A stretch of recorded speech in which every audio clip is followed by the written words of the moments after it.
12ஆம் அதிகாரம் 1வது வசனம். ஆகையால் மேகம் போன்ற இத்தனை திரளான சாட்சிகள் நம்மை சூழ்ந்து கொண்டிருக்க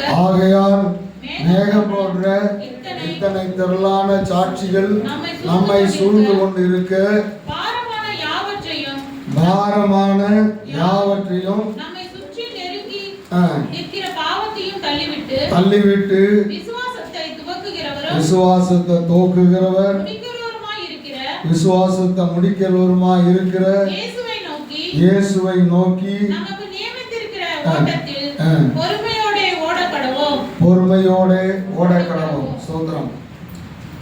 இந்த புத்தகத்தை எழுதின ஆக்கியோம் இங்கே ஒரு ஓட்டத்தை பற்றி சொல்லுகிறார். வருகிற நாட்களிலே வேதாகமத்திலே ஓடினதான தேவனுடைய பிள்ளைகளை பற்றி பேசுகிறேன். இன்றைக்கு ஒன்று அல்லது 2 பேரை நான் சொல்லிவிட்டு இதில் ஒரு 3 காரியங்களை நான் எடுத்து சொல்லலாம் என்று ஆசைப்படுகிறேன். இந்த அதிகாரம் வாசிக்கப்படும் போது மறுபடியும் வாசிங்க.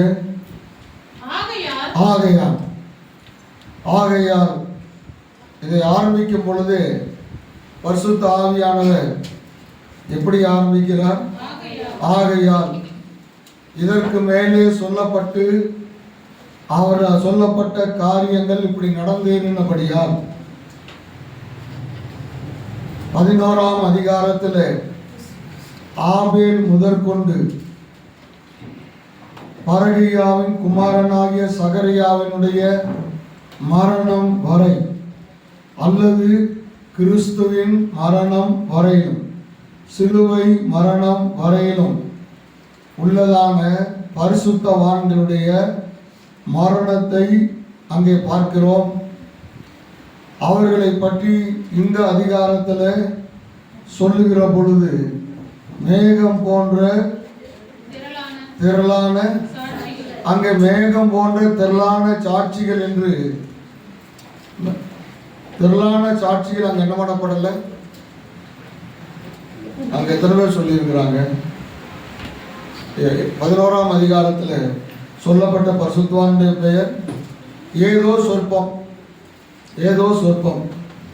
ஆனால் மேகம் போன்ற திரளான சாட்சிகள் அங்கே சொல்லப்படவில்லை. ஒருவேளை எழுதப்படாமல் இருந்திருக்கலாம். ஆனாலும் மேகம் போன்ற திரளான சாட்சிகள் பரலோகத்தில் இருக்கிறார்கள். கர்த்தருக்கு ஸ்தோத்திரம். அந்த சாட்சிகள் எல்லாரும் ஏதோ மனிதனாலே சாட்சி பெற்றவர்கள் அல்ல. இவர்கள் எல்லாரும் தேவனாலே சாட்சி பெற்றவர்கள். ஆமென். இவர்கள் எல்லாரும் விசுவாசத்தை காத்து கொண்டவர்கள். தேவன் ஒவ்வொருவரையும் ஒவ்வொரு காரியத்திற்காக அழைத்தார். வேதத்தில் பேசாத ஒரு பரிசுத்தவான் இருக்கிறான். யார் அவன்? ஆபேல் பேசினதாக வேதத்தில் எங்கேயும் இல்லை. ஆனால் அவனை பற்றி நாம் என்ன பண்ணி கொண்டு இருக்கிறோம்? நாம் பேசிக்கொண்டு இருக்கிறோம். அந்த ஆபேல் முதற்கொண்டு இயேசு கிறிஸ்துடைய சிலுவை மரண வரையிலுமாய் மரித்த பரிசுத்தவான்கள் ஒரு சிலருடைய பாடுகளையும் விசுவாசத்தை காத்து கொண்டதையும் நாம் அங்கே பார்க்கிறோம்.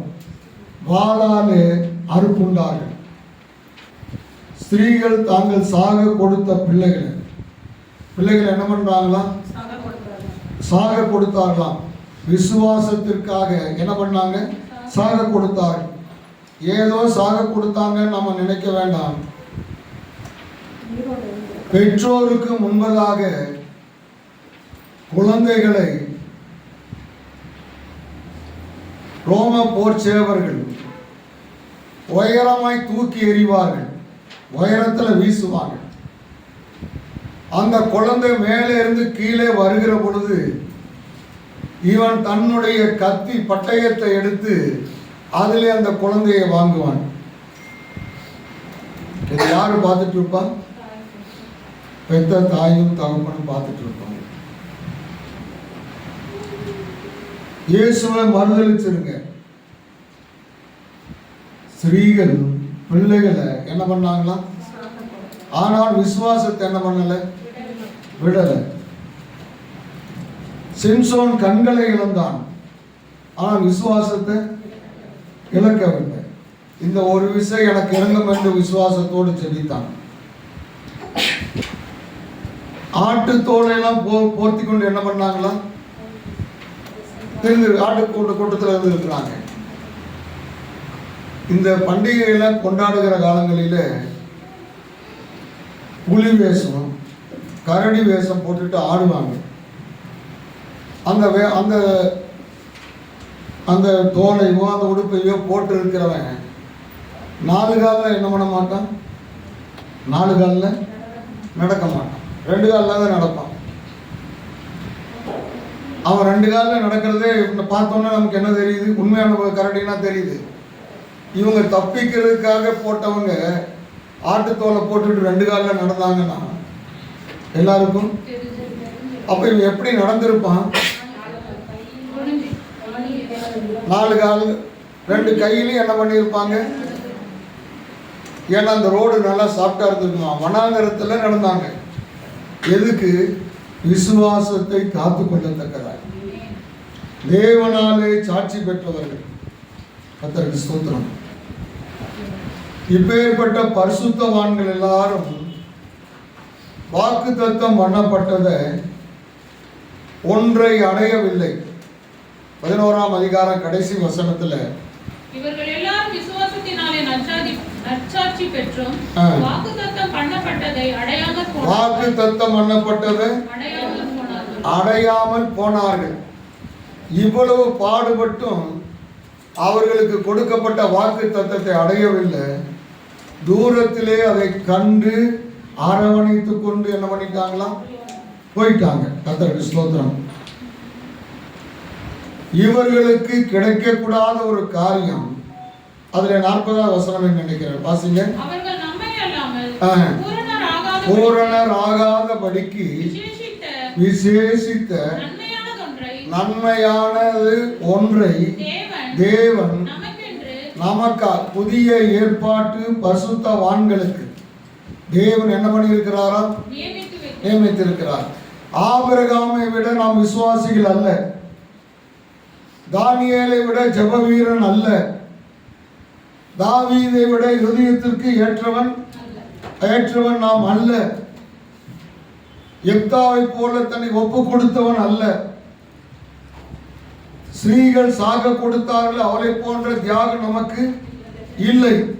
ஆனாலும் விசேஷமான ஒரு காரியத்தை இந்த பழைய ஏற்பாட்டு பரிசுத்தவான்களுக்கு தேவன் கொடுக்காமல் அதை புதிய ஏற்பாட்டு பரிசுத்தவான்களுக்காக வைத்திருக்கிறார். ஆமென். நாம் அவர்களை விட விசேஷமானவர்கள். அல்லேலூயா. பழைய ஏற்பாட்டு பரிசுத்தவான்கள் யாரும் இயேசுவின் இரத்தத்தினாலே கழுவப்பட்டவர்கள் அல்ல. எவனுடைய பாவம் மூடப்பட்டதோ, எவனுடைய பாவம் மூடப்பட்டதோ, இது பழைய ஏற்பாடு. புதிய ஏற்பாட்டிலே நாம் நம்முடைய பாவங்களை அறிக்கையிட்டால், நம்முடைய பாவங்களை நமக்கு மன்னித்து எல்லா அநியாயமும் நீங்க நம்மை சுத்திகரிக்க நம்மை கழுவ இயேசுவின் இரத்தம் நமக்கு இருக்கிறது. ஆமென். அல்லேலூயா. இதுதான் அவர்களுக்கும் நமக்கு இருக்கிற பெரிய ஒரு வித்தியாசம். அவர்களுக்கு வைத்திராத ஒரு நன்மையை தேவன் இன்றைக்கு நமக்கு வைத்திருக்கிறார். ஏதோ ஞாயிற்றுக்கிழமை வருகிறோம், ஏதோ கிறிஸ்தவனா இருக்கிறோம் நினைக்க வேண்டாம். எவ்வளோ பெரிய பரிசுத்தவானுக்கு தேவன் கொடுக்காமல், என்னப்பா உனக்கு ஆசை, எகிப்தினுடைய ஐஸ்வர்யத்தை, எகிப்தினுடைய பொக்கிஷத்தை அற்பமா எண்ணி விட்டுவிட்டு இந்த அடிமையான ஜனங்களோடு கூட பாட அனுபவித்துக் கொண்டிருக்கிற உனக்கு என்னப்பா ஆசைன்னு கேட்ட பொழுது உம்முடைய முகத்தை நான் என்ன பண்ணட்டும்? அப்பொழுது கர்த்தர் சொன்னார், இவ்வளவு பாடுபட்ட மனுஷனுக்கு நான் தெளிவா காட்ட போறேன், வான்னு என்ன பண்ணல சொல்லல. என்னுடைய மகிமை கடந்து போகும்.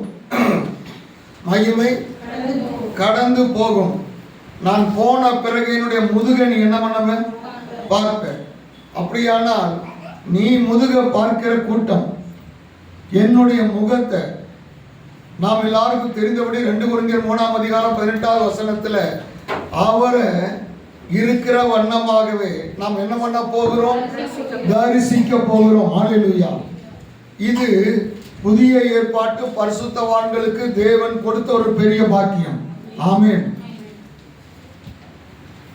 இனத்தையும் ஜனத்தையும் தேசத்தையும் விட்டு வா என்று சொன்ன ஒரே வார்த்தைக்காக நான் இந்த வார்த்தையை நான் உறுதிப்படுத்த நான் 2 சோதனை செய்கிறேன். இந்த 2 சோதனையில ஜெயம் எடுத்துட்டா நீ சொன்ன வார்த்தை உண்மைன்னு என்ன பண்ணல? ஆபிரகாம் என்ன பண்ணல? சொல்லல. பாருங்க, ஒரே வார்த்தைக்காக கீழ்ப்படிந்து தேசத்தை விட்டு வந்தானே, அவன் ஆண்டவரை பார்த்து ஒரு நாள் கூட அப்பான்னு என்ன பண்ணல. ஆனால் இன்னைக்கு நாம் எப்படி கூப்பிடுகிறோம்? ஏசப்பா. பாருங்க, இது பழைய ஏற்பாட்டுக்கும் புதிய ஏற்பாட்டுக்கு இருக்கிற ஒரு பெரிய நமக்கு கிடைத்த ஒரு பாக்கியம். ஆமென். ஹல்லேலூயா. இந்த புதிய ஏற்பாட்டு பரிசுத்தவான்கள் நம்மை பற்றி சொல்லுகிற பொழுது இன்னொரு வசனம், வெளிப்படுத்தின விசேஷம் 19ஆம் அதிகாரம் 7வது வசனம். ஆட்டுக்குட்டியானவருடைய கல்யாணம் வந்தது, அவருடைய மனைவி தன்னை ஆயத்தம் பண்ணினார். மனைவி எதற்கு ஆயத்தம் பண்ணுகிறார்? கல்யாணத்துல என்ன? கல்யாணத்துல இவளுடைய பொசிஷன் என்ன? மணவாட்டியாய் உட்காருவதற்கு, மணவாட்டியாய் இருப்பதற்கு தன்னை என்ன பண்ணினாலாம்? ஆயத்தம் பண்ணினாள். ஹல்லேலூயா. அப்போ புதிய ஏற்பாட்டு சபை ஆட்டுக்குட்டியானவருடைய ஆகிய இயேசு கிறிஸ்துவினுடைய மணவாட்டி சபை. கர்த்தருக்கு ஸ்தோத்திரம். எபேசியர் புஸ்தகம் 5ஆம் அதிகாரம் 31வது வசனத்துல பவுல் சொல்கிறார், புருஷனையும் மனைவியும் பற்றி இருவரும் ஒரே மாமிசமாக இருப்பார்கள். புருஷன் மனைவி என்கிறவர்கள் ஒரு மாமிசம். யோவான் சுவிசேஷம் 6ஆம் அதிகாரம் 56வது வசனம் 6:56 என் மாம்சத்தை புசித்து என் இரத்தத்தை பானம் பண்ணுகிறவன் என்னிலே நிலைத்திருக்கிறான், நானும் அவனிலே நிலைத்திருக்கிறேன். இயேசுவினுடைய சரீரம் நம்முடைய சரீரம் ஒன்றா என்ன பண்ணப்பட்டு இருக்கிறது? இணைக்கப்பட்டு இருக்கிறது. ஏனென்றால் நாம் இயேசுவினுடைய இரத்தத்தை பானம் பண்ணுகிறோம். அப்ப நமக்குள்ளே ஓடுகிற ரத்தம் இயேசுவின் ரத்தம். நாம் இயேசுவின் சரீரத்தை நாம் புசிக்கிறோம். அப்ப நம்முடைய சரீரம் யாருடைய சரீரம்? இயேசுவினுடைய சரீரம். பழைய ஏற்பாட்டு பரிசுத்தவான்கள் இயேசுவின் சரீரத்தை என்ன பண்ணல? புசிக்கல. இயேசுவின் ரத்தத்தை என்ன பண்ணல? ஆனால் நமக்கு அவர்களுக்கு இல்லாத ஒரு பாக்கியம் நமக்கு கிடைத்திருக்கிறது. இதை நினைக்கிற பொழுது நாம் ஒரு நாளும் சோர்ந்து போக மாட்டோம். ஆமென். உற்சாகமாக ஆமென் சொல்லிக்கலாம் பார்க்கலாம். ஆமென். ஹல்லேலூயா. பழைய ஏற்பாட்டிலே ஒரு வசனம், பிரசங்கியின் புஸ்தகம் 7ஆம் அதிகாரம் 28வது வசனம். பிரசங்கி, என் மனம் இன்னும் ஒன்றை தேடுகிறது, அதை நான் கண்டுபிடிக்கவில்லை. 1000 பேருக்குள்ளே ஒரு புருஷனை கண்டேன். இவர்கள் எல்லாருக்குள்ளும் ஒரு ஸ்திரீயை நான் என்ன பண்ணல? பழைய ஏற்பாட்டிலே ஒரு ஸ்திரீயை நான் பார்க்கவில்லை. பழைய ஏற்பாட்டிலே நான் ஒரு ஸ்திரீயை என்ன பண்ணல? சாலமோன் 1000 பேரை விவாகம் பண்ணிட்டான. எத்தனை ஸ்திரீ? அப்போ ஒரு ஸ்திரீ என்ன பண்ணலையா? பாருங்க, ஒரு ஸ்திரீ என்று அவன் சொல்லுகிறது. மணவாட்டியை என்ன பண்ணல? அவன் மணவாட்டியை பார்க்கவில்லை. முதலாம் ஆதாம் அயர்ந்த நித்தரையான போது அவனுடைய விழாவிலே இருந்து அவனுக்கு ஒரு மணவாட்டியை தேவன் என்ன பண்ணினார்? எடுத்தார். இரண்டாம் ஆதாம் சிலுவையிலே தொங்குகிற பொழுது அவருடைய விழாவிலே இருந்து மணவாட்டியை எடுத்தார். அல்லேலூயா. ஆக மணவாட்டி சபை என்கிறது இயேசுவாகிய இரண்டாம் ஆதாமுடைய விழாவிலிருந்து என்ன பண்ணப்பட்டது? எடுக்கப்பட்டது. ஆகையினாலே பழைய ஏற்பாட்டு பரிசுத்தவான் நம்ம என்ன பண்ணல?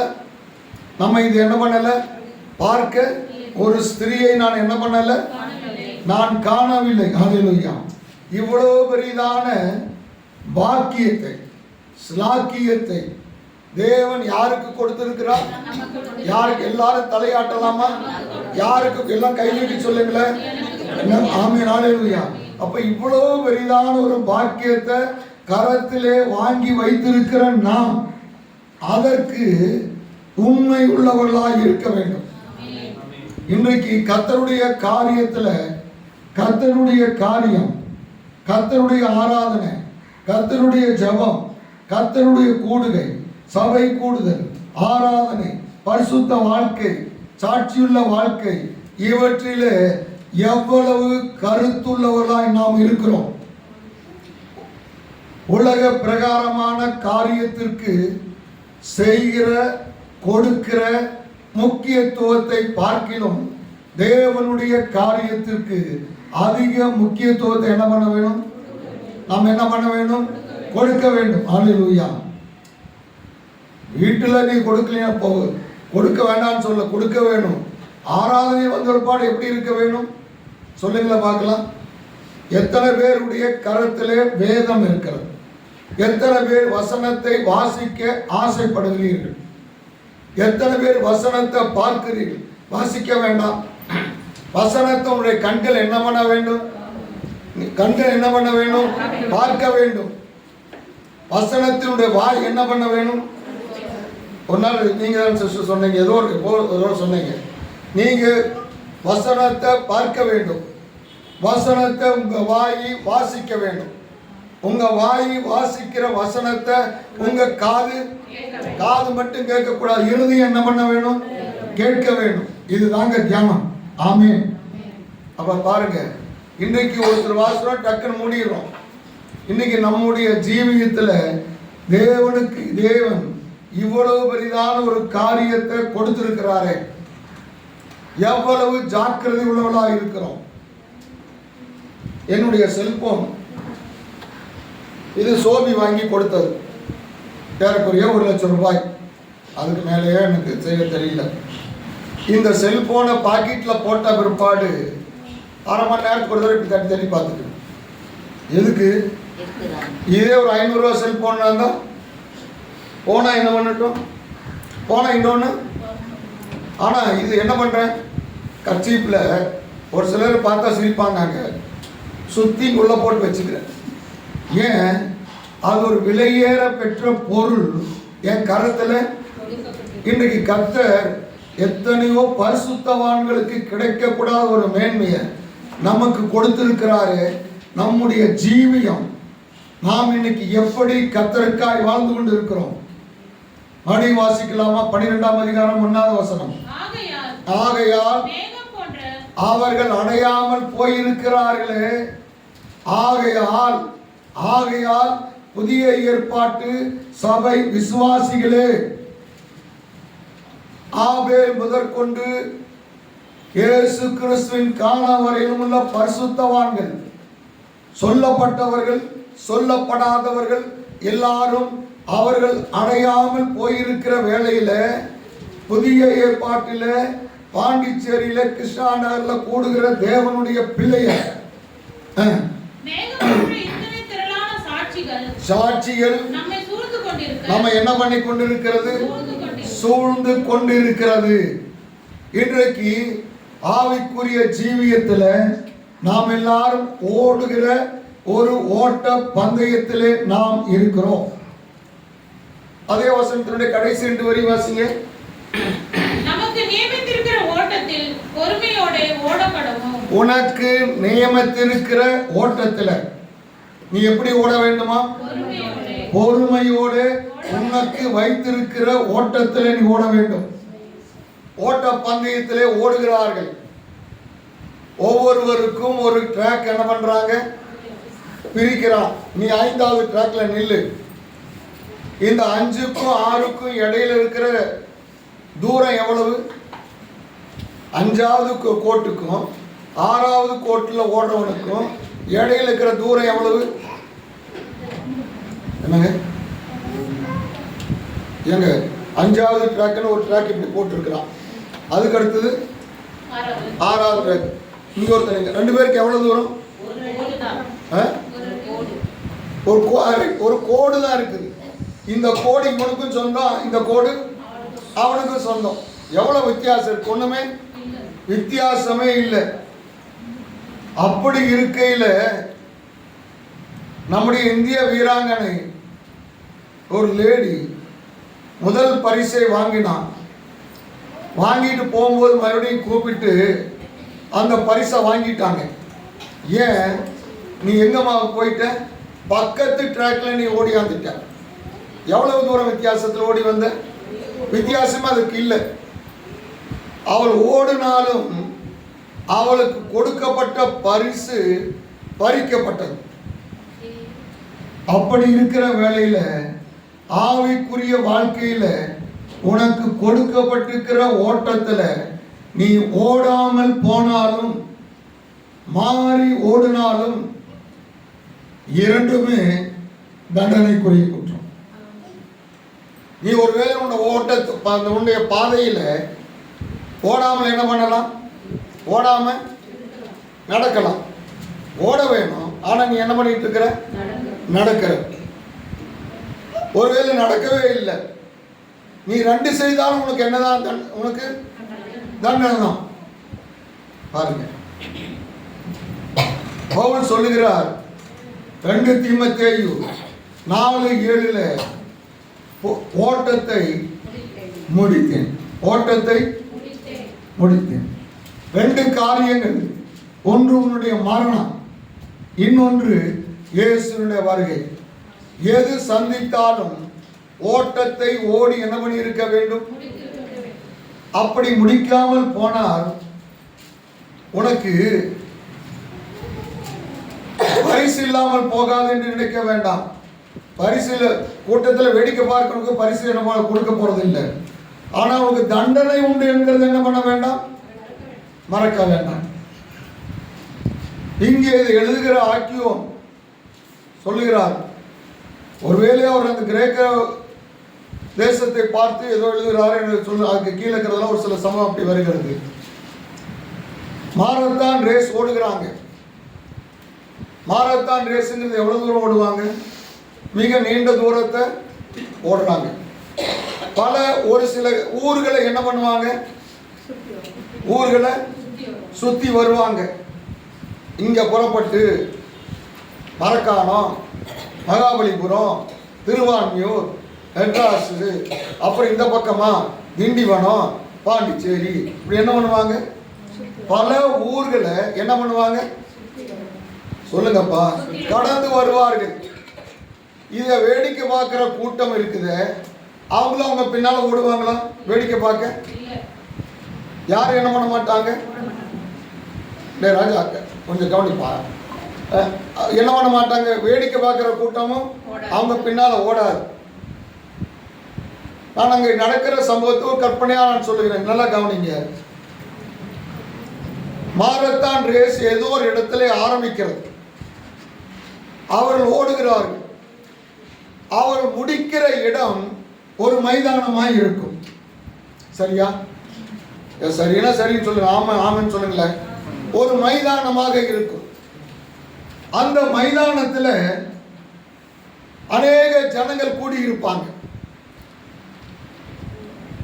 இந்த ஓடுகிறவருடைய பெற்றோர், சகோதரர், உறவினர்கள், நண்பர்கள் என்ன பண்ணுவாங்க? அவங்களும் இருப்பாங்க. என் பையன் ஓடிட்டு இருக்கிறோம். என் பையன் என்ன பண்றான்? ஓடிட்டு இருக்கிறான்.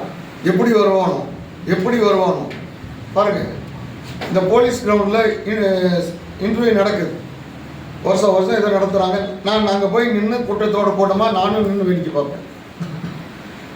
எதுக்குன்னா, ஒரு சில பெற்றோர் தான் பையன் அங்கே ஓடுறான், எங்கேயோ பார்ப்பான், வானத்தை பார்த்து, ஆண்டவா என் பையன் ஓடுறான், என் பையன் ஓடுறான். அவர் மன ஒரு ஒய்ஃபாட்டாக்க கொடுது, இங்கே வாடி பாடி ஐயன் ஓடுறான், இங்கே எங்கே பார்க்குறீங்க. அவங்க தன்னுடைய மகன் ஓடுகிறத என்ன பண்ணுறாங்க, எப்படி ஓடுறான்னு பார்க்குறாங்க. நல்லா ஓட வேணும்னு கடவுளை வேண்டிக்கிறாங்க. பாருங்க, இந்த மாரத்தான் ரேஸ் முடிகிற இடம் ஒரு மைதானமாகத்தான் இருக்கும். அதுல வேடிக்கை பார்க்கிற கூட்டம் இருக்கும், இவர்களுக்கு சம்பந்தப்பட்ட கூட்டம், சொல்லுங்க கூட கூட பேசுங்களேன், சம்பந்தப்பட்ட கூட்டம் அங்க இருப்பார்கள். அங்க ஒரு மேடையில முக்கியமான நபர்கள் எல்லாரும் இருப்பார்கள். அந்த மேடைக்கு நடுவில் ஒரு பெரிய சிங்காசனம் இருக்கும். அதுல இந்த தேசத்தினுடைய தலைவரோ ராஜாவோ யாரோ ஒருத்தர் என்ன பண்ணுவார், பரிசு கொடுக்கத்தக்கதாய் இருப்பார். அதைத்தான் கிறிஸ்துவின் சிங்காசனம். கிறிஸ்து இப்பொழுது கிருபாசனத்திலே உட்கார்ந்து இருக்கிறார். கிருபாசனம் என்றால் கிருபை கூட்டல் ஆசனம். கிருபையின் காலத்தில் உட்கார்ந்து இருக்கிறார். ஆகையினால கிருபை என்கிற ஒரு சேர்ல உட்கார்ந்துட்டு அவர் என்ன பண்ண மாட்டார், கோவப்படவே மாட்டார். ஏன், அவர் உட்கார்ந்துட்டு இருக்கிற சேரு கிருபை கூட்டல் ஆசனம். கிருபை கூட்டல், நம்ம புரிய முடியாது, கிருபை கூட்டல் சேர், கிருபையின் சேர். அந்த சேர்ல உட்கார்ந்து அவர் என்ன பண்ண மாட்டாரு, என்ன அவருக்கு அந்த போஸ்டுக்கும் அவருக்கும் சம்பந்தமே இல்லை, நிறைய பேர் சொல்றோம் பாருங்க. அதனால இப்ப கோபப்படவே, இப்பொழுது இயேசு கிருபையின் ஆசனத்தில் உட்கார்ந்து இருக்கிறார். இந்த ஆசனம் எடுக்கப்படும் எப்பொழுது, இயேசு கிறிஸ்துவினுடைய ரகசிய வருகையிலே எடுக்கப்படும், மத்திய வானத்திலே கூட்டப்படும். அப்பொழுது இயேசு அங்கு ஒரு சேர்ல உட்காருவார். the judgment seat of Christ, அந்த கிறிஸ்துவின் நியாயாசனம் அல்லது பீமா ஜட்ஜ்மெண்ட். அது எதற்கு என்று சொன்னால், இதோ சீக்கிரமாய் வருகிறேன், அவன் அவனுக்கு நான் அளிக்கும் பலன் கூலி. சாயங்காலத்தில் ராஜா வேலைக்கு கூலி கொடுக்க வருகிறார். நாம் செய்த காரியங்களுக்கு அங்கே என்ன கிடைக்கும், நியாயத்தில் பல்ல கூலி கிடைக்கும். ஆமென். அதுபோல ஒருத்தர் அங்கே சிங்காசனத்திலே ராஜா இருப்பார். 1 கொரிந்தியர்ல இருக்கு வசனத்து, எனக்கு ஞாபகம் வரல. அழிந்து போகிற காரியத்திற்காக அவர்கள் இச்சை அடக்கத்தோടെ ஓடுகிறார்கள் என்று இருக்கிறது.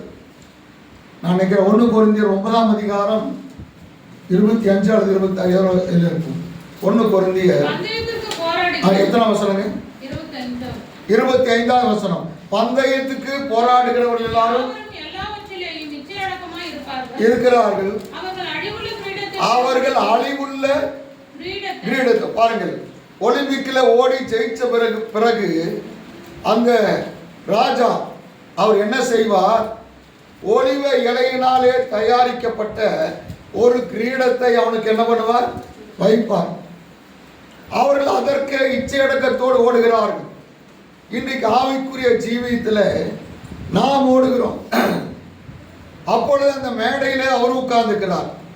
இப்பொழுது ஒரு பெரிய மைதானம், அதில் அநேகர் உட்கார்ந்து நின்று பார்த்து கொண்டு இருக்கிறார்கள். தேவ ஓட்டத்தை முடிக்கிற வேளையில் நாம் என்ன பண்ணி கொண்டிருக்கிறோம், ஓடிக்கொண்டு இருக்கிறோம். இந்த இந்த இந்த சந்தர்ப்பத்தில் தான் இந்த வசனத்தை நான் வைக்கிறேன். மேகம் போன்ற இந்த பழைய ஏற்பாட்டு பரிசுத்தவான்கள் சூழ்ந்து நிற்க அவர்களுக்கு முன்பதாக நாம் என்ன பண்ணி கொண்டிருக்கிறோம், நாம் ஓட்டத்தை முடிக்க இருக்கிறோம். அவங்க எல்லாம் என்ன பண்ணிட்டு இருக்கிறாங்க, வேடிக்கை பார்த்து கொண்டு இருக்கிறார்கள். என்னடா இது, நம்ம இவ்வளவு பிரயாசப்பட்டும் கூட நமக்கு என்ன பண்ணல, கிடைக்கல. ஆனா இவன் என்ன பண்ணிட்டு இருக்கிறான், இவங்களுக்கு தர்றதுக்காக இவங்க ஓடிட்டு இருக்கிறாங்களே, இவங்க எப்படி ஓடுறாங்க, எப்படி இவங்க ஒடியாந்துட்டு இருக்கிறாங்க, இதுல யார் ஜெயிக்க போறான், இன்றைக்கு பழைய ஏற்பாட்டு பரிசுத்தவான்கள் நம்முடைய ஓட்டத்தை என்ன பண்ணிட்டு இருக்கிறாங்களா? என்ன பண்ணிட்டு இருக்கிறாங்க? பார்க்குறாங்க. என்ன பார்க்குறாங்க? நமக்கு அடைய முடியாத ஒரு பாக்கியத்தை தேவன் இவர்களுக்கு என்ன பண்ணி இருக்கிறாரு? வைத்திருக்கிறாரு. ஸ்தோத்திரம். அப்ப இன்றைக்கு நம்முடைய ஓட்டம் எப்படி இருக்கிறது? வெளிப்படுத்தின விசேஷத்துல பரலோகத்தை சொல்லி இருக்கிற பொழுது எடுக்க வேண்டாம் பாருங்க. 12,000 மைல் நீளம், 12,000 அகலம், 12,000 உயரம், ஏதோ சம அளவு இருக்கிறது பாருங்க. மிகப்பெரிய ஒரு விஸ்தாரம். அதில் அடையத்தக்கதாய் தான் நாம் ஓடிட்டு இருக்கிறோம். இன்னைக்கு நான் மட்டுமல்ல, லட்சக்கணக்கான ஜனங்கள் என்ன பண்ணிட்டு இருக்கிறாங்க? ஓடிட்டு இருக்கிறாங்க. ஓடுறவங்க எல்லாம் எல்லாரும் ஓடிட்டு இருக்கிறாங்கன்னு சொல்ல முடியாது. அங்கங்க எல்லாரும் என்ன பண்ணிட்டு இருக்கிறாங்க? விழுந்துட்டு இருக்கிறான். இன்னைக்கு நம்முடைய ஓட்டம் எப்படி இருக்கிறது? நீ விழுந்தா தண்டனை தான். அதுக்கப்புறம் அதுக்கு மன்னிப்புங்கிறது. இன்றைக்கு ஒரு காரியத்தை ஜாக்கிரதையாக வைத்துக் கொள்ளுவோம். நேற்றுக்கு ஒரு சினிமா நடிகர் இதில் பேசுறாங்க, நீ ஏங்க கிறிஸ்தவன்லாம் மாறிக்கிட்டேன்னா, என்னோடு பேசுகிற கடவுள் தாங்க எனக்கு வேணும். அது சொல்றது. என்னோட எப்படி பேசுறாரு? என்னை நோக்கி கூப்பிடு, நான் உனக்கு மருவத்தர் கொடுப்பேன்னு இருக்கிறாரு. ஆமென். இன்னைக்கு எத்தனையோ பேர் இந்த ஓட்டத்தில் புதுசாக என்ன பண்ணிட்டு இருக்கிறாங்க? சேர்ந்து ஓடுறாங்க பாருங்க கர்த்தருக்காக. ஆமென். ஆனால் ஓடிட்டு இருக்கிற தேவனுடைய ஜனம் எவ்வளவு நிர்விசாரமாக இருக்கணும்னு யோசித்து பாருங்க. இந்த ஓடுறவங்களுக்கு தண்டனை இருக்குங்க. ஒரு வசனத்தை வாசிப்போம். வெளிப்படுத்தின விசேஷம்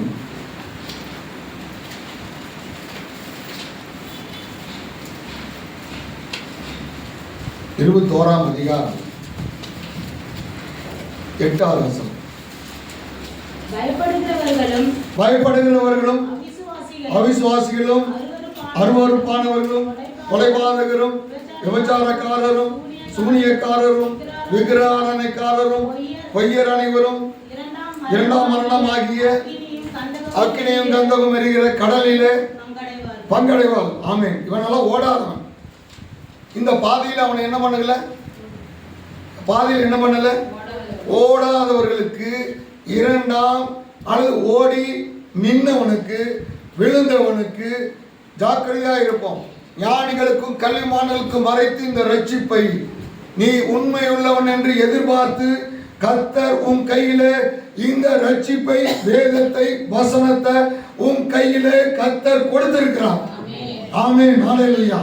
இதை ஏதோ ஒரு அற்பமான காரியமா என்ன பண்ண வேண்டாம், நீ எடுத்துக்கொள்ள கூடாது. ஸ்தோத்திரம். 2ஆம் மரணமாகிய அக்னியும் கந்தகமும் எரிகிற கடல். ஸ்தோத்திரம். பாருங்க, நான் எல்லாத்தையும் சொல்லல, ஒன்னா எடுத்துக்கிறேன். பொய்யர் அனைவரும், சிம்பிளான ஒரு காரியம். மற்றது கூட அவிசுவாசி, அருவருப்பானவன் நிறைய இருக்குது. 10 தடவை மறுதளிச்சவனை கானானுக்குள்ள என்ன பண்ணலாம்? கானானுக்குள்ள சொல்லுங்க. 10 தடவை மறுதளிச்சா விட்டாரப்பா. அதுக்கு மேல மறுதளிச்சா தான் அவன் போக முடியாது. இங்கே சாவும், வழியிலே சாவும். அப்ப கர்த்தர் 10 தடவை என்ன பண்ணிருக்காரு சொல்லுங்கப்பா சிஸ்டர்? 10 தடவை. இப்போ நான் 10 தடவை மன்னிப்பு கொடுத்தோம். ஒரு நாளைக்கு 10 போய் பேசுறீங்க விட்டுருவோம். அதுக்கு மேல பொய்னா என்னங்க? உண்மைக்கு புறமானது. Very good Babu. உண்மைக்கு புறமானது. சிவகாசி இல்லை ஏதோ ஒன்று சொல்லுங்க. கனகா சிஸ்டர். அம்மா, பொய்னா என்னங்க சிஸ்டர்?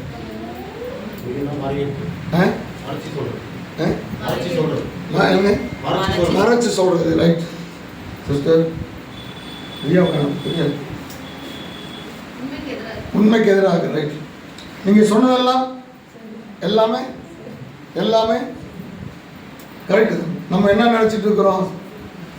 நம்ம சொன்னதெல்லாம் உண்மையை மறைக்கிறது பொய், உண்மையை மறைச்சு பேசுகிறது கரெக்டு.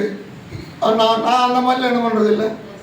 நான் அந்த மாதிரிலாம் சொல்லுங்க. நம்மெல்லாம் நான் இல்லை, நம்மெல்லாம் அந்த மாதிரி பேசுறது இல்லைன்னு சொல்லுங்களேன்.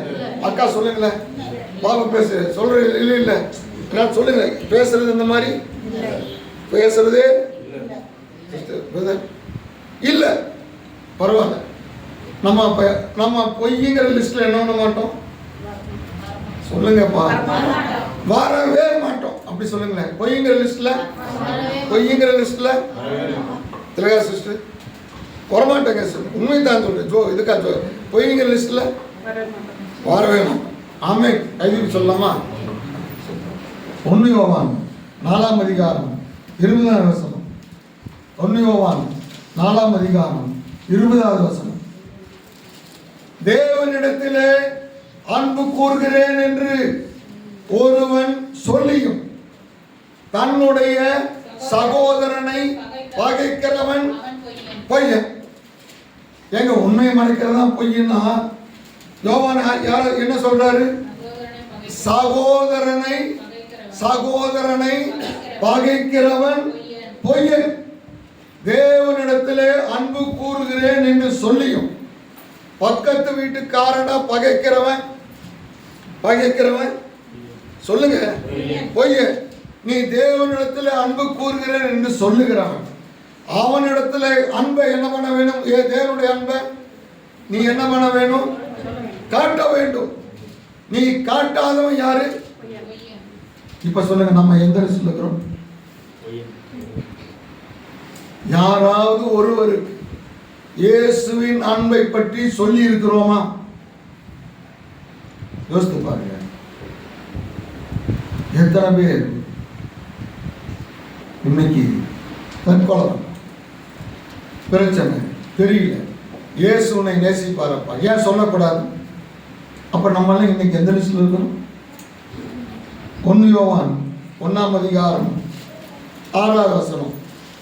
அவரோட ஐக்கியப்பட்டா இருக்கிறேன் என்று சொல்லியும் இருளிலே நடக்கிறவன் நான் உலகத்துக்கு வெளிச்சமாய் இருக்கிறேன்.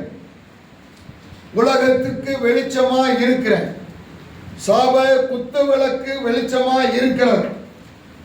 உனக்கும் வெளிச்சத்துக்கும் சம்பந்தமே இல்லை என்று சொன்னால் நீ யாரு? 1 யோவான் 1ஆம் அதிகாரம் 10ஆம் வசனம். நான் பாவம் செய்யவில்லை என்று சொல்லுவோமானால் தேவனை பொய்யராக்குகிறோம். 1 யோவான் 2ஆம் அதிகாரம் 4ஆம் வசனம். என்று சொல்லியும் அவருடைய கற்பனைகளை கை கொள்ளாதவன், அவருடைய கற்பனைகளை கை கொள்ளாதவன். தேவனுடைய கற்பனைகளை என்ன பண்ணுகிறது? உனக்கு நீயே பக்தி என்று நீ சொல்லிக் கொண்டிருப்பாயானால் அது சன்மார்க்கம். தேவனுடைய வசனத்துக்கு உன்னை ஒப்பு கொடுப்பாயானால் அதுதான் தேவனுடைய சித்தம். அல்லேலூயா. இன்னைக்கு உனக்கு நீயே எத்தனை காரியத்தை திருப்திப்படுத்திட்டு இருக்கிற? அது பொய். 1 யோவான் 2ஆம் அதிகாரம் 22ஆம் வசனம். இயேசுவை கிறிஸ்து அல்ல என்று இயேசுவை மறுதலிக்கிறவன் பொய்யன். 1 யோவான் 5ஆம் அதிகாரம் 10ஆவது வசனம். நம்முடைய தேவன்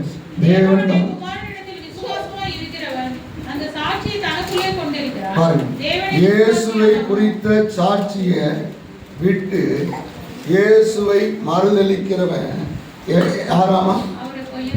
பொய்யன். இயேசு கிறிஸ்து கடவுள் அல்ல என்று சொல்லுகிறவன் இவர் என்னுடைய நேச குமாரன், இவருக்கு செவி கொடுங்க சொல்லியாச்சு. அந்த சாட்சியை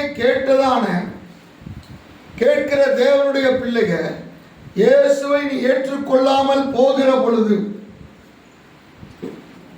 இதே எபிரேயர் சொல்லுகிறது, இயேசு கிறிஸ்துவினுடைய இரத்தத்தை அசுத்தம் என்று சொல்லி காலால் மிதிக்கிறவன், கிருபையின் நாவை மிதிக்கிறவன் என்ன பண்ண மாட்டானா? என்ன பண்ண முடியாது. இது எபிரேயர் இங்கே 10ஆம் அதிகாரத்தில் இருக்கிறது. இங்கே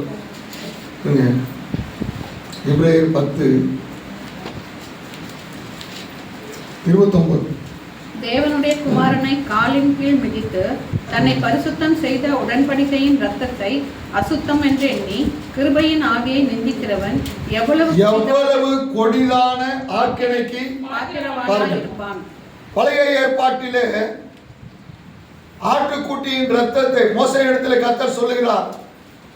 ஆட்டுக்குட்டியின் இரத்தத்தை எடுத்து வாசல்ல நிலை சட்டத்தில் என்ன பண்ணு, இந்த சட்டத்தில் என்ன பண்ணு, பூசு. நிக்கிற 2 சட்டத்திலையும் ரத்தத்தை என்ன பண்ணு, பூசு. இந்த மேல் சட்டத்தில் ரத்தத்தை பூசு. அப்படின்னு என்ன அர்த்தம்? இந்த மேல் சட்டம் செஞ்ச பாவம் இயேசுவின் ரத்தத்தினாலே, இயேசு ரத்தத்தினாலே மறைக்கப்பட்டது, கழுவப்பட்டது, மன்னிக்கப்பட்டது. இந்த நிலை சட்டம் 2 சட்டத்தினையும் இது பூசுனதுனால இயேசுவின் ரத்தம் இந்த 2 சட்டத்தினுடைய பாவத்தை கழுவினது, மன்னித்தது. இந்த கீழ் சட்டத்தில் இயேசுவின் ரத்தம் பூசப்படல. அப்படி பூசப்படாமல் இருக்கும் பொழுது அந்த கீழ் சட்டம் செஞ்ச பாவம் மன்னிக்கப்படாது. ஏன்? அந்த சட்டத்துக்கு என்ன இல்லை, ரத்தம். அதுல பூசாத. இயேசுவை நீ மதளிச்சு ரத்தத்தை நீ என்ன பண்ண, மதளிச்சவனுக்கு அங்க கீழே என்ன பண்ணாது, மன்னிப்பு கிடையாது. பாருங்க, இவங்க எல்லாம் பையன். இன்னைக்கு இந்த ஓட்டத்துல நம்முடைய ஓட்டத்தை தடை செய்கிறது ஒரு சுபாவம் நம்முடைய வாழ்க்கையில். இந்த பொய்ங்கிறது என்ன? கிறிஸ்துவை அறிந்தும் அவரை நீ அறிக்கை செய்யாத, கிறிஸ்துவின் அன்பை மற்றவர்களுக்கு சொல்லாமல் இருப்பது. நான் மட்டுமல்ல,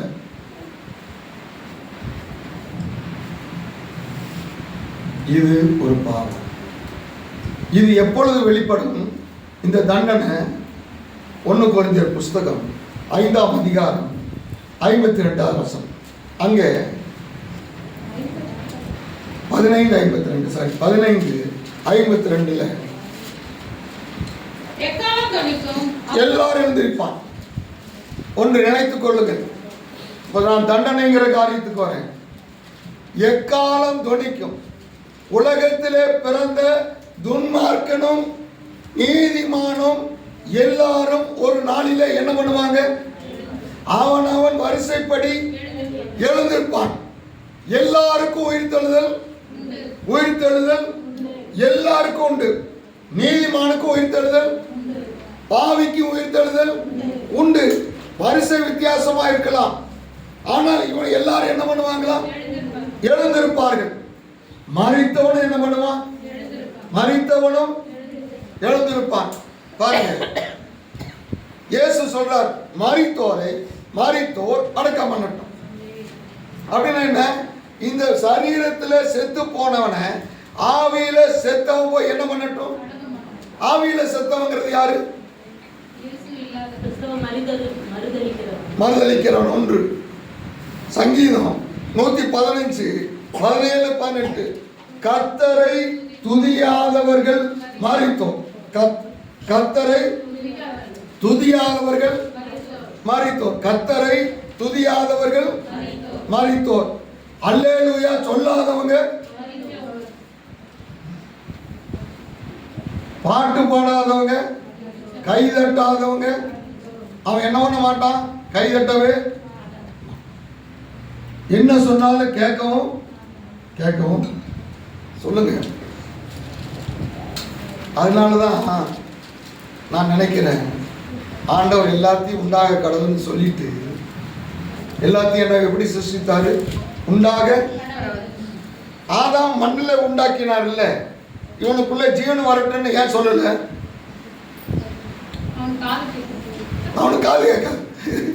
அவனுக்கு அவன் எப்படி இருக்கிறான்? மண்ணா இருக்கான். அவனுக்கு என்ன ஆகாது? அதனால அவன் காதுல அவன் மூக்குல போய் என்ன பண்ணாரு? ஊதுனார். ஆமென். சரி விடுவோம். எல்லாரும் ஒரு நாள் என்ன பண்ணுவாங்களா? எழுந்திருப்பாங்க. நாமும் எந்திரிப்போம். நாம் என்ன பண்ணுவோமா? பாருங்க, சங்கீதம் 17:5 வாசிக்காதீங்க, நேரம் ஆனாலும் நான் சொல்ல. நான் விழிக்கும் போது உம்முடைய சாயலாலே திருப்தியாவேன். நான் விழிக்கும் போது, நான் உயிரோடு எழுந்திருக்கிற பொழுது உம்முடைய சாயலாலே நான் எப்படி எழுந்திருப்பேன்? அவருடைய சாயல்ல என்ன பண்ணுவேன்?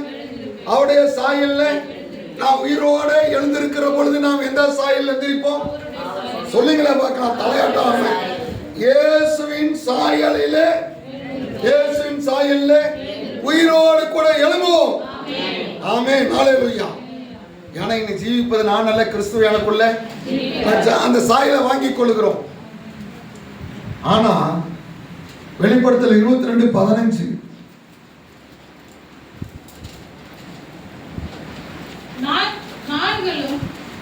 நாய்களும் சூனியக்காரரும் விசாரக்காரரும் கொலைபாதகரும் விக்கிரகாரரும் பொய்யர் அனைவரும் இவர்கள் எல்லாரும் என்ன பண்ணுவாங்களா?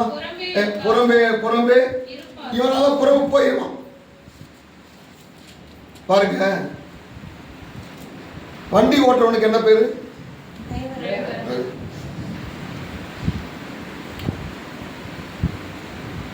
பாட்டு பாடுறவனுக்கு பாடகர் வச்சுக்கலாம்.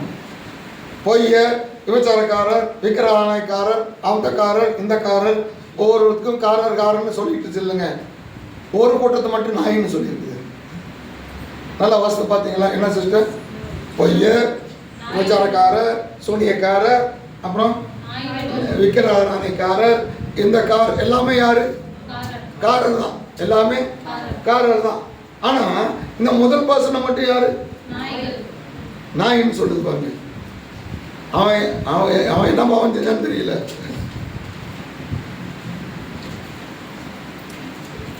நாய்ங்கிறது யோபு புஸ்தகம் 30:1 அருள்.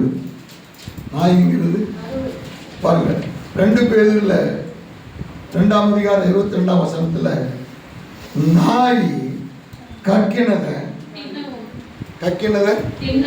தின்னவும் இன்னும் திங்கல, இன்னும் என்ன பண்ணல? என்ன சிஸ்டர்? இன்னும் நான் ஜனவரி மாதம் 1ஆம் தேதி 1வது மணி அளவில் புது வருஷ ஆராதனையில் நான் என்ன செஞ்சேன்? ஜெபம் பண்ணேன். ஆண்டவரே, இனிமேல் கோவப்பட மாட்டேன். இனிமேல் சொல்லுங்க, கோபப்பட, யாரையும் சண்டை போட மாட்டேன் அப்படின்னு 1ஆம் தேதி என்ன பண்ணிட்டேன்? கக்கிட்டேன். ஒரு மாதம் என்ன ஆயிடுச்சு? முடிஞ்சிருச்சு. அப்படின்னு என்ன, எனக்கும் அந்த கக்கினதுக்கும் எவ்வளவு தூரம்? 1 மாதம். சொல்லுங்க, 1 மாதம் தூரம் வந்துட்டேன். இப்போ எனக்கு ஞாபகம் வருது, 1ஆம் தேதி ஆராதனையில் நான் என்னத்தை கக்குனாங்கிறது ஞாபகம் வருது. நம்ம இப்படியே முன்னைக்கு இருந்தால் பிழைக்க முடியாது. நாமளும் 4 வார்த்தை எப்படி இருக்குன்னு என்னமா கல்பனா பேசும். ஆமாம், அப்போ தான் அப்படியா? இப்போ என்ன பண்ணுறான்? திருமணம். அவ்வளோதான். இன்னும் கிட்ட திரும்பிட்டு அவ்வளோதான். வேலை அவனை என்னன்னு போட்டுருச்சு. விரியன் பாம்பு குட்டிகளே, நீ என்ன பண்ணிட்டு இருக்கிற? என்ன பண்ற?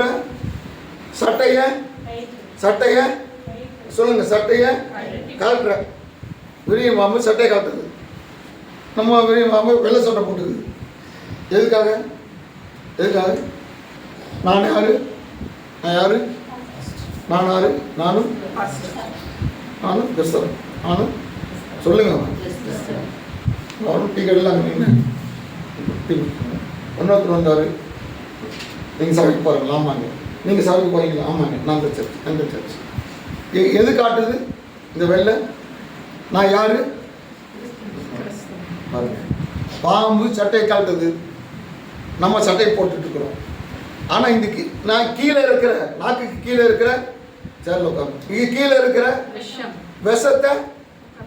விஷத்தை பாம்பு என்ன பண்ணாது? விஷத்தை பாம்பு கக்காது, பத்திரமா வச்சுக்கும். என்ன பண்ணும்? நம்முடைய தேவைக்கு அதெல்லாம் விரியன் பாம்பு குட்டிகளை நீங்க போய் அந்த நரிக்கு என்ன பண்ணுங்க? சொல்லுங்க. பிரசங்கி சொல்கிறான், உயர ஏறும் மனுஷனுடைய ஆவி, தாழ இறங்கும் மிருகம் அல்ல. எது? மனுஷன் மிருகமா என்ன பண்ணிட்டு இருக்கிறவன் ஜீவிக்கிறான். கிறிஸ்துவனுடைய உயிர்த்தெழுதலின் நாளிலே இதற்கு வாழ்க்கை என்பது ஒரு முறை. இதற்கு பிறகு நரகம் நித்தியம், மோட்சம் நித்தியம். ஆமென். மத்தேயு 25 கடைசியில் அப்படிதான் சொல்லுது, எடுக்க வேண்டாம். நரகம் நித்தியம், மாற்றவே முடியாது. பரலோகம் நித்தியம், அவ்வளவுதான், முடிஞ்சது, காலாகாலம். அந்த நித்தியத்துக்கு போகிற நீ தேவனுடைய பிள்ளை, நீ போக எழும்பும் போது அந்த சாயல்ல நீ எழுந்திருப்ப. எந்த சாயல்? பரலோகத்தினுடைய சாயல்ல நீ எழுந்திருப்ப. நீ பூமியில இந்த சுபாவத்தோடு நீ மறிக்கிறவன், சுபாவத்தோடு வாழ்கிறவன், நீ எழும்புகிற பொழுது இந்த அருவருப்பான மிருகங்களின் சாயலோடு எழுந்திருப்ப. புரியுதுங்களா? நம்ம எந்த சாயல் எழுந்திருப்போம்? பூமியில் நமக்கு தெரியும், நமக்கு தெரியாம இல்லை. என்னென்ன காரியம் செய்யறோமோ. ஒரு புஸ்தகம் டிராக்ஸ் முந்தைய காலத்தில் வந்தது, விஜயனின் இருதயம்னு ஒரு புத்தகம் வந்தது. ஒரு இருதய படம் போட்டு அதுக்குள்ள எல்லா மிருகமும் இருக்கிற மாதிரி போட்டிருப்பாங்க. மயில் என்னது? நான் தான் அழகு. யானை, நான் தான் பெரிய ராஜா. எல்லாமே இங்க இருக்கிறது. இந்த சுபாவங்கள் உன்னை விட்டு போகவில்லை என்று சொன்னா, நீ எழும்புகிற பொழுது எப்படி எழுவ? அந்த மிருகத்தினுடைய சாயல்ல தான். ஏதோ நான் சபிக்கிறேன்னு சொல்ல வேண்டாம், நினைக்காதீங்க.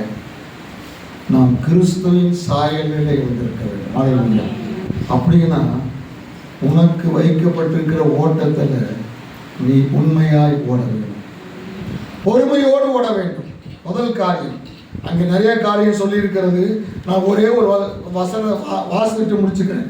12ஆம் அதிகாரத்தில்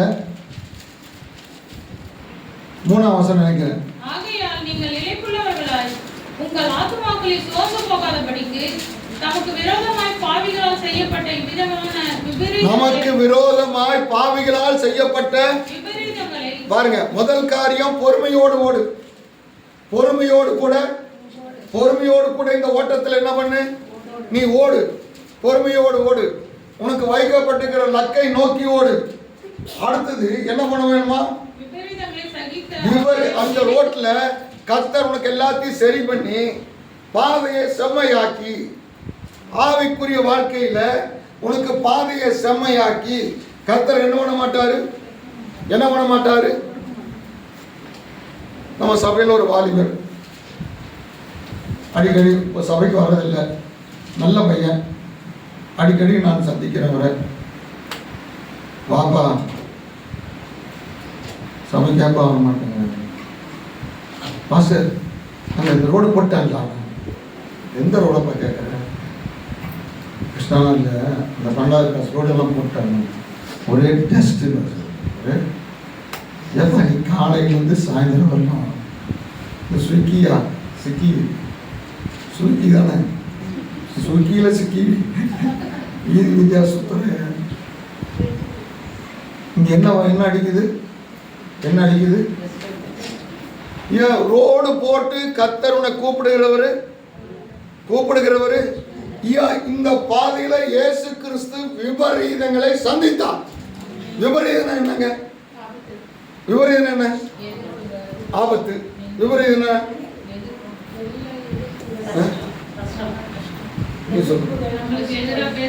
நமக்கு எதிராக நீ செய்யாததை செஞ்சதா சொல்றது. நீ செய்யாததை செஞ்சதா? நான் என்ன செஞ்சேன்? நான் என்ன பண்ணேன்? நான் என்ன பேசினேன்? நீ பாத்தியா? யார் கேட்டியா? இயேசு கிறிஸ்து ஏதோ சொன்னாரு. நாங்கள் எல்லாரும் விபச்சாரத்தில் பிறந்தவங்க, வேசித்தனத்தில் பிறந்தவங்க அல்ல. என்னையவே பத்தி இப்படியே சொல்லிட்டியா? நான் தேவனுடைய குமாரன், ஒரே பேரான குமாரன், சர்வ அதிகாரம் எனக்கு கொடுக்கப்பட்டிருக்குது நிரூபிக்கிற மாதிரி சொன்னாரா? நீ தேவனுடைய குமாரனா இறங்குயா. என்னடா இது? ஊழியத்தை என்னைக்கு ஆரம்பிச்சனும்? வனாந்தரத்தில் ஊழியத்தை ஆரம்பிச்ச மாதிரி அன்னைக்கு நீ வந்த. ஆமா, அன்னைக்கு நீ ஒரு கேள்வி கேட்ட. என்ன கேள்வி கேட்ட? தேவனுடைய குமாரனானா? அன்னைக்கே உனக்கு பதில சொல்லி இருந்தா இன்னைக்கு சிலுவையில உங்க போதும் வந்துட்டு தேவனுடைய குமாரனானா? அப்போ தப்பு யாருமே இருக்குது. அன்னைக்கு உனக்கு என்ன பண்ணல, நான் பதில் சொல்லல, அதனால இப்போவாது சொல்லிட்டு போனேன். இப்போ வந்துட்டே பார்த்தியா? இயேசு சொன்னாரா? அந்த விபரீதங்களை எல்லாம் இப்படித்தான். இதுதாங்க கர்த்தருடைய பாதை, இதுதான் கர்த்தருடைய. நீயே ஜெபத்துக்கு போறிய, உனக்கு ஏன் நடக்கல? உனக்கு ஏன் கிடைக்கல? உனக்கு ஏன் அது ஆகல? உனக்கு ஏன் இந்த அவமானம்? உனக்கு ஏன் இந்த கஷ்டம்? ஆமா இல்ல? ஆமா ஆமா. நம்ம ஒன்று என்ன சொல்றோம்? நம்ம என்ன சொல்றோம்? என்ன சொல்றோம்? சொல்லுங்க. ஆமா அப்படித்தாங்க, எங்க கார் அடிக்கடி ரிப்பேரா போகுது, அதனால தாங்க அடிக்கடி இன்னும் ஜபத்துக்கு என்ன பண்றது இல்லை இல்லைங்க. சொல்றவன் சொன்னா நீங்க உடனே ஆமா போடாதீங்க. எப்பா, ஜெப ஆலய தலைவன் வீட்டில் மூடிட்டான், முடிஞ்சது. ஜெப ஆலய தலைவனுடைய பிள்ளை செத்தா போச்சு. யாருடைய பிள்ளை? ஜெபிக்கிறவனுக்கு தலைவன். ஜெபிக்கிறவங்களுக்கு எல்லாம் அவன் வீட்டில் நடக்கலாமா? கல்பனா சொல்லுங்க, நடக்கலாமா? ஜெபிக்க போறையே நடக்கலாமா? சனிக்கு ஞாயிற்றுக்கிழமை அதான் அன்னைக்கு போறீங்க உங்க வீட்டில் என்ன சித்த நடக்கலாமா? சொல்லுங்க, நடக்கலாமா? நடக்க கூட. ஆனா உனக்கு என்ன ஆயிடுச்சு? நடந்துச்சு பாத்தியா? உடனே என்ன செய்வான்? ஊதுறான். என்ன பண்றாங்கன்னா தார ஊதுறான். என்ன ஊதுவான்? ஜெபிக்கிறவங்க வீட்டுல சாவு, ஜெபிக்கிறவங்க புள்ள பெய்து, ஜெபிக்கிறவங்க பிள்ளைக்கு வேலை இல்லை. ஏசு வந்தாரு, இவனெல்லாம் வெளியில போட. இன்னைக்கு கர்த்தருடைய பிள்ளைங்க இப்பேற்பட்ட காரியத்தை உங்க நெஞ்சில் என்ன பண்ணுமா? இருதயத்தில் என்ன பண்ண இடம் கொடுக்க பாடுகள் உண்டுங்க. பாடுகள் அவரே என்ன பண்ணாரா? விபரீதங்களை இதாங்க இயேசு பாதை. இதுதான் இயேசு போன சொல்லி, இதுதான் இயேசு போன அவமானத்தை சகிச்சுட்டு தான் இயேசு என்ன பண்ணாரு? அவர் போனார். அவர் பாளையத்துக்கு புறமே அவமானங்களை சகிச்சு நாமும் என்ன பண்ண கடவும் சகிக்க கடவும். இந்த பாதையில ஓடணுங்க, அமைதியா ஓடணும். அங்க எப்படி ஓடணும்? என்ன பண்றது? இதை போகணும் வாரம் பிரசங்கம் பண்றாரு. போவோம், அன்னைக்கு போவோம், வெள்ளிக்கிழமை ஜபத்துக்கு போவோம், சனிக்கிழமை ஜபத்துக்கு போவோம். ஏங்க என்ன பண்றது? உனக்குள்ளே என்ன இருக்க வேண்டும்? இது கர்த்தர் போன பாதைங்க. நீ நடக்கிறது கர்த்தர் போன, நீ யாரோ போன பாதை இல்லை, நீ ஆராதிக்கிற தேவன் போன பாதைங்க. இந்த பாதையில பொறுமையோடு போடு, அவமானத்தை சகிச்சுட்டு ஓடு. ஆமீன். உனக்கு கர்த்தருக்கு எடுத்து வச்சிருப்பாங்க. எல்லாரும் ஜெபிக்கலாம்.